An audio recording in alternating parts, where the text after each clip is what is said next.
Arcane Mage Guide for level 85. Arcane, out of all three of the specs, has received the most changes in terms of spells and abilities.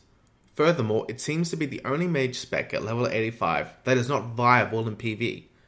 However, should you wish to prove me wrong, here is everything you need to know. Firstly, changes. The Arcane Blast debuff has been replaced with Arcane Charge, a debuff which impacts Arcane's 4 main spells in unique manners. Arcane Explosion has a 30% chance to increase the number of stacks Arcane Charge has, and will always refresh the duration of the debuff.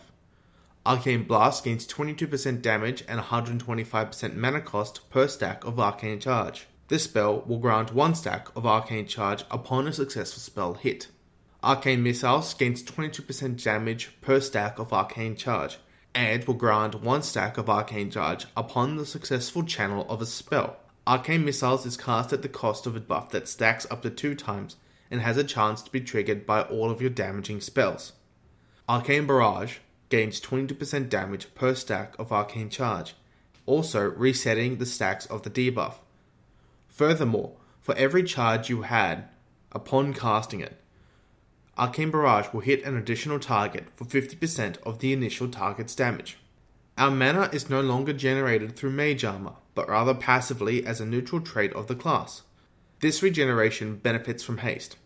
Furthermore, since mana is capped at 100k regardless of gear, our rotation no longer changes based off intellect from gear, only very slight variations due to haste scaling with mana regeneration. The goal of these changes, apparently, was to make the spec more complex, when, in my opinion at least, it is now easier than ever.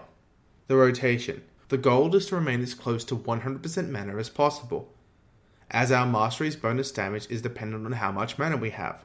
Therefore, as a guide, I follow 3 rules to maintain a rotation for Arcane.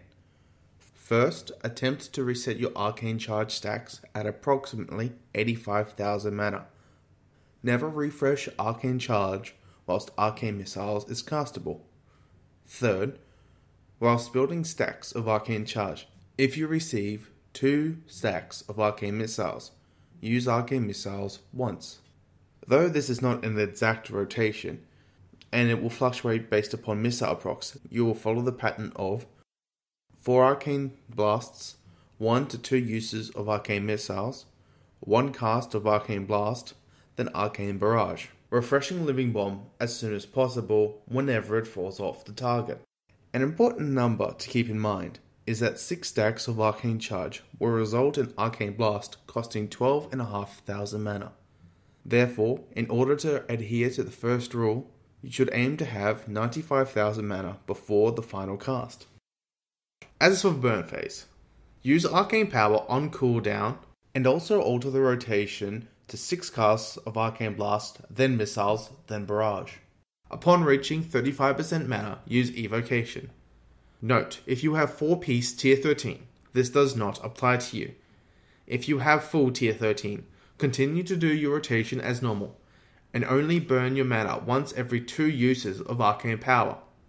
Also, the benefit of utilizing a burn phase is minimal to say the least.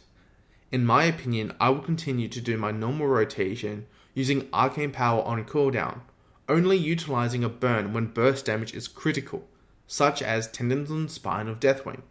As for reforging, cap hits at 15% or a rating of 1537, then haste to a rating of 1768 without Tier 13, and 1268 with 2-piece Tier 13, then crit, and lastly, haste after you have reached the soft cap.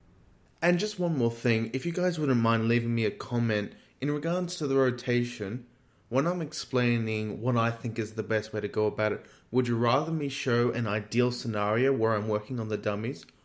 Or would you prefer filler footage from, say, a 5-man, LFR, or raid?